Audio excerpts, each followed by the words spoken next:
Welcome back, YouTubers, to the first of our very many WrestleMania review videos where we're going to be reviewing WrestleMania 14 onwards to WrestleMania 27. And what better way to start out this WrestleMania review series than WrestleMania 14, which essentially was in 1998 ushered in the Attitude Era for WWE, which has essentially become one of the most profitable eras, apart from the Golden Era, of all time in the wrestling business. And what a big important this WrestleMania is going to be with the matches, with the build-up to the matches, and the main event itself. So this is a huge important WrestleMania. Yeah, I mean, we're the British Fist, by the way. We're doing this WrestleMania review series. I'm Mr. Parkin. This guy sitting next to me is the one and only NJ.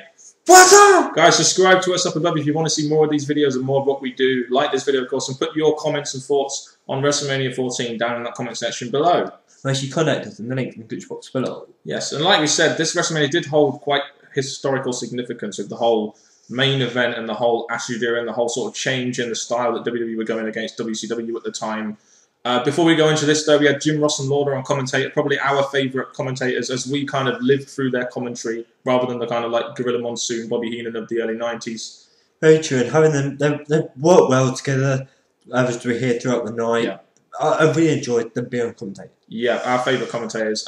Also, I think what we need to point out here, there's a couple of things, like you've got the historical significance of this WrestleMania. The card, in my opinion, led up really well to that main event. You got sort of build, and you got all these variety of matches, like the light heavyweight title match, the hardcore tag team match, you know, the battle royal, the big man Kane versus Taker match. You know, you got so much variety on the card, which is very important when you're watching. You need variety. With the card being in WrestleMania as well, you need to have a good flow and good big matches, and all these matches, as we've just said, have build and importance. Seems logical build, storylines and stuff. So let's get straight onto the opener. For the opener, we had a 15 tag team battle royal. Can you believe back then they had 15? We barely have 3 today, do we? 15 tag teams. And with this match, it was really interesting to see all the old tag teams, all of them in the ring at the same time as well. It was really interesting to have an opener like this. Yeah, I mean, this segment was essentially all about Legion of Doom, wasn't it? They came out to a massive pop with Sunny, who was fucking hot, wasn't she? Sunny was majorly hot at the time, wasn't she, NJ? Majorly hot. I would do her. Oh yes, oh yes. The match itself went about eight minutes. It was a #1 contendership match for the tag titles at the next pay-per-view, which was the In Your House Unforgiven show.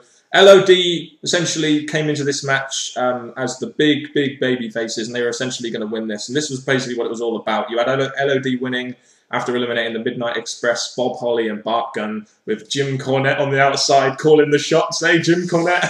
With Cornette being there, it was a lot different to how we see him now. Yeah. So for him to be a manager of the Midnight Express, it was something different. And the way it ended, I quite liked it because you had them all cheering each other on.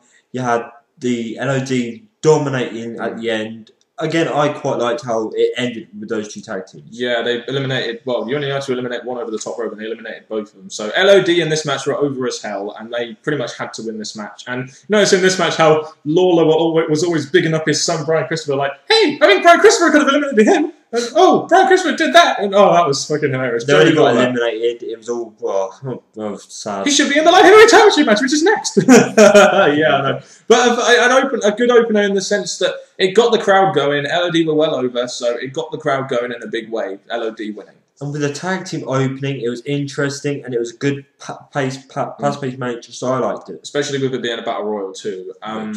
In the match afterwards, we got a light heavyweight championship match between Taka Michinoku and Aguila. An interesting fact about Aguila at the time, 19 years old. And at WrestleMania, 19 years old. I'm 22. This guy's 19 years old in the second match of WrestleMania. That must have been a massive experience for this guy. For him to be in such a big match for his career, I think it was a big thing for him. I mean, this was a Lucha Libre style match. You had the Japanese style. You know, the Lucha Libre is kind of slow at points, but you have done really good high spots. And again, this is why I'm talking. This is where I'm coming from with the whole variety. You had this match we had, which was done for the high spots, as essentially a cruiserweight match. Taka Michinoku wins it after about 6 minutes. I think this match got the right length of time, considering that in parts it was quite slow, and the Lucha Libre style is very different to the American style of wrestling. Well, with the match in the card, this one I weren't really too bothered about, but all I can say, it did have its good spots that kept me entertained, but it just wasn't a match that I was looking forward to seeing. Yeah, it's one of those matches where it's all about the high spots, and it's basically WWE's way of putting out a cruiserweight division like WCW were doing at the time. So that was all about the competition there. So I guess a good match in the sense that it was, something different. The high spots were quite entertaining. So it was just something much different than what you compared to on the rest of the card. Yeah, it's also. We had a very interesting interview with The Rock, didn't we? Talking about how he is the ruler, how he's, talking about politics. This is a good example of making your Intercontinental Champion, and future star at the time, The Rock, an integral part of the show. You give him these interviews, and not you give him an interview, and then you have him a match later. So. Well, with The Rock, he was very good at bringing up his character, showing how important he is and how much of a good guy he is. But the way he did it, it wasn't the best promo. I wouldn't give it that. But again, it was for the enjoyment and for Rock to have more appearance on TV. Yeah, I mean, you could see this guy definitely had something about him, didn't you? In this, in interview segments like this with his character and his promo skills, and essentially he did come on to be a massive star. So there we go. After that, we had a very interesting European Championship match, an undercard match between Triple H and Owen Hart. You had the Chris Warren band playing the DX theme live. Slaughter was handcuffed to China. So, the whole storyline was about Triple H taking the was about the ankle injury for Owen Hart and Triple H winning that European Championship. And it also stemmed back to the Montreal Screwjob back in '97 with Triple H being part of DX. And also Owen Hart being, Bret Hart's brother at the time. So it all stemmed back from there. And with this match, again, with China out the way, it was all about Triple H and Owen Hart throughout the match. And it was pretty nicely done. You had Owen Hart, obviously, doing his aggressive to try and lock in his sharpshooter. Triple H trying to find his way of getting around the match. Again, it all led up to what I thought was an interesting ending. Yeah, I mean, you had the interference from China with the Flower and Sergeant Slaughter, allowing Triple H to get the win through the logo. I mean, this is a good example here of you've got Triple H, a guy who you're probably going to be pushing, and let's face it, at SummerSlam '98 he won the IC Championship, and then in '99 he started to become a star. In 2000, Mick Foley made him a star. So you've got a guy like Owen Hart putting a guy like Triple H over. And that's essentially what should have been done here. It's sort of like a career defining victory for Triple H, isn't it, over a guy like Owen Hart? Well, with Owen Hart out putting Triple H over and giving him this win, it also built up Triple H's character as this cheaty heel to win. And we're trying by his side again. The match was set in stone. I thought this was a good match. Not just coming Triple H mark. Overall I thought it was a good championship match. Yeah, so did I. I thought it was a good match too. It got a good length of time, 11.5 minutes. So I've got to give my props to that match. Good, well worked match between the two. It's what you need on a WrestleMania card. European Championship as well. Interesting. Oh. Next we had Mark Miro and Sable versus the artist formerly known as Goldust and Luna. And before we get into this, what a unique pairing Goldust and Luna were. That was very interesting to see. They were kind of real unique characters, weren't they? Goldust, over the years we've seen he's changed his character. So for him to come out like he was, again, it was very unique. And for him to be with Luna, she was really out there too, a bit crazy, wild. So Crazy sums went pretty well.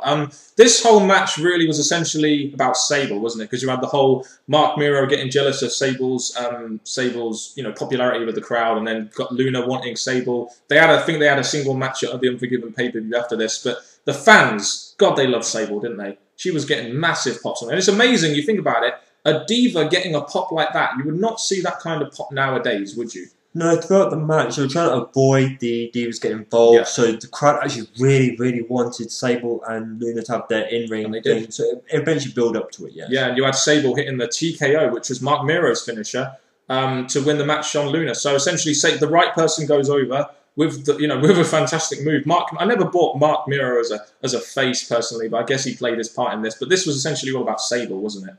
Yeah, and the match started slow, but I'm glad it built up to this ending where, again, the Divas actually got the win here, so that was something interesting, and so that the crowd wanted to see. So overall, I thought this was a good match. And Sable was the kind of like standout diva of the Attitude Era, really, wasn't she? She was a very attractive woman, and men basically jizzed in their pants for this woman, didn't they?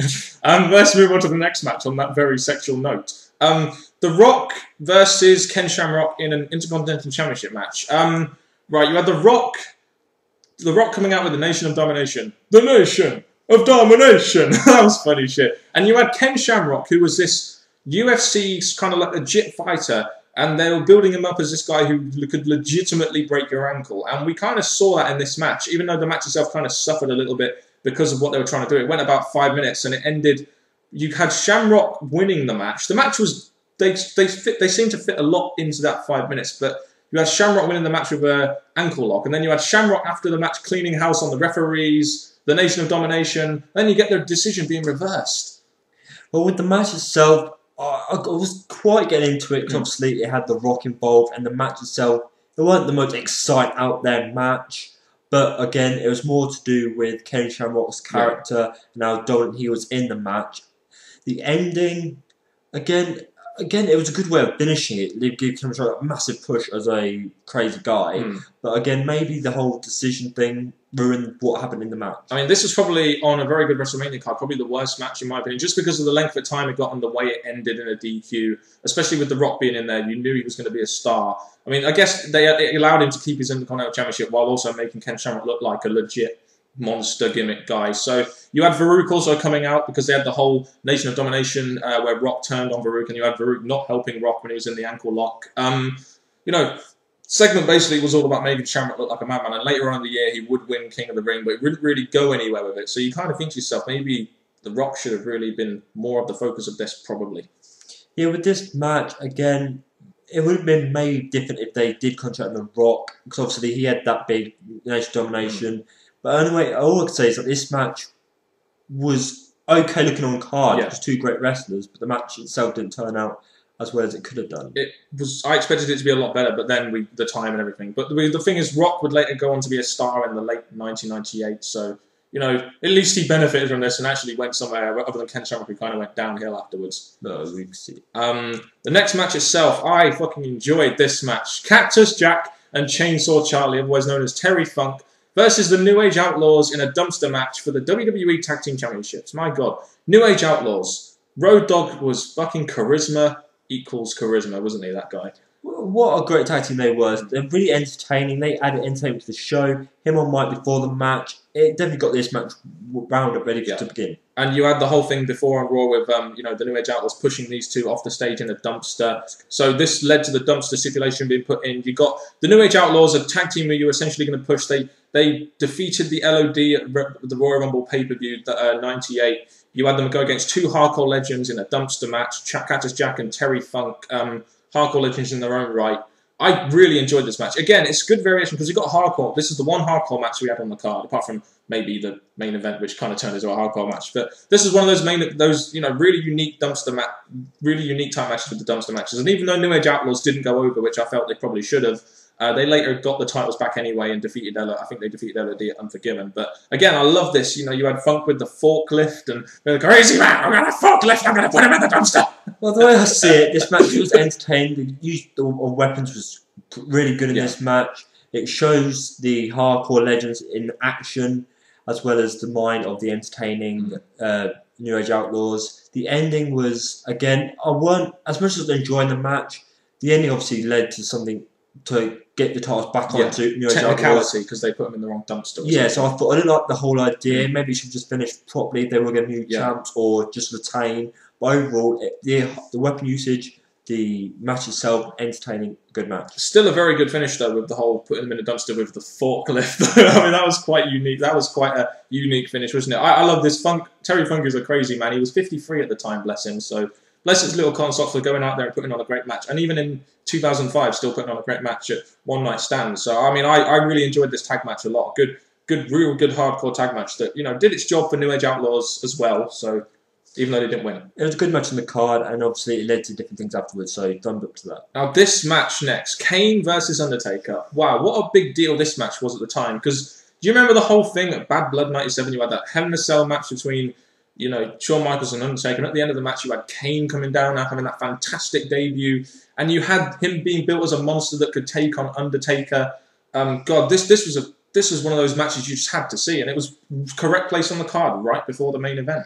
The video package before, you could say it was maybe too long, but again, it showed you all the great history building up to this match. The match itself, I really liked how they concentrated on Kane during the match, made him this dominant guy who could get up from moves and just take a great beating from Taker, and Taker himself continuing his WrestleMania moves, looking good against his brother. Taker what was been given, so I thought this was a good match. Yeah, I mean, brother versus brother. I mean, it was essentially a lot of people wanted to see this. You had the whole bolts of lightning. The way they did this feud was very good.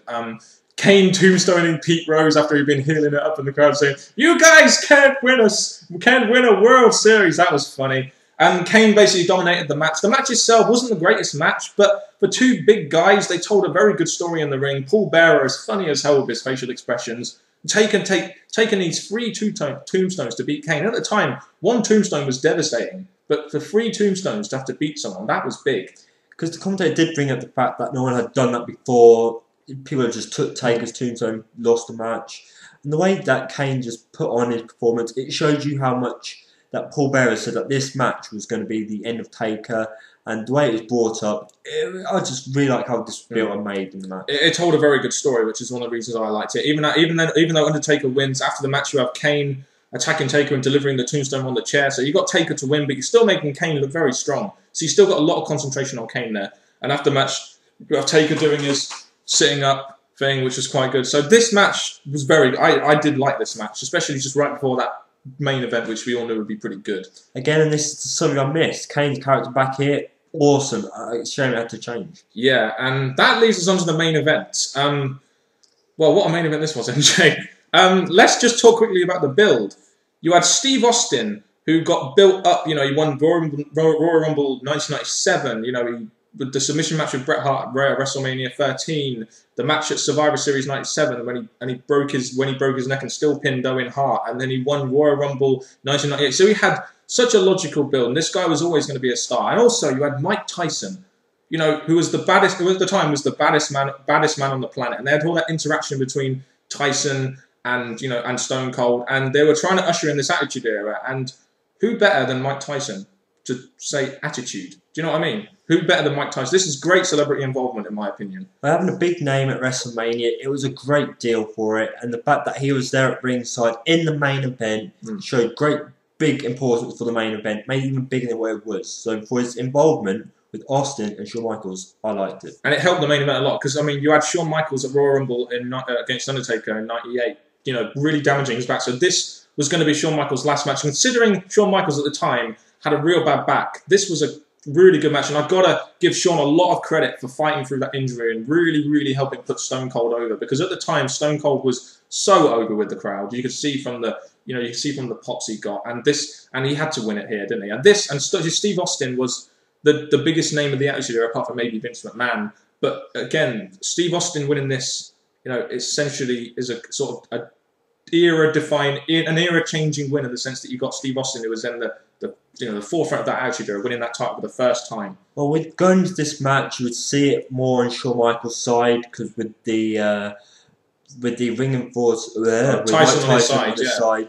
So it was a good going into it thinking, okay, this is Shawn Michaels won. But the way they built up to the end, again, it was unexpected, and it was just a good way to wrap up the match to give the win to Stone Cold. I mean, the match itself told a great story. It was a good main event. The right person went over. Mike Tyson's involvement was very limited, but he still had a role to play in the match, as he would come in when Stone Cold hits the stunner and count the fast 3 count, even though I counted a 4 count. So the only issue I had with it was the fastness of the end. It didn't really build up to the ending very well, but still a very good main event, and having Tyson count the pin for Austin and then having them two celebrate. So all along it seemed like, after all that confrontation they had between Austin, the baddest SOB, and Tyson, who's the baddest man on the planet, that they were both on the same side all along. They really hyped up maybe Shawn Michaels winning this match, so it was a big thing at the end.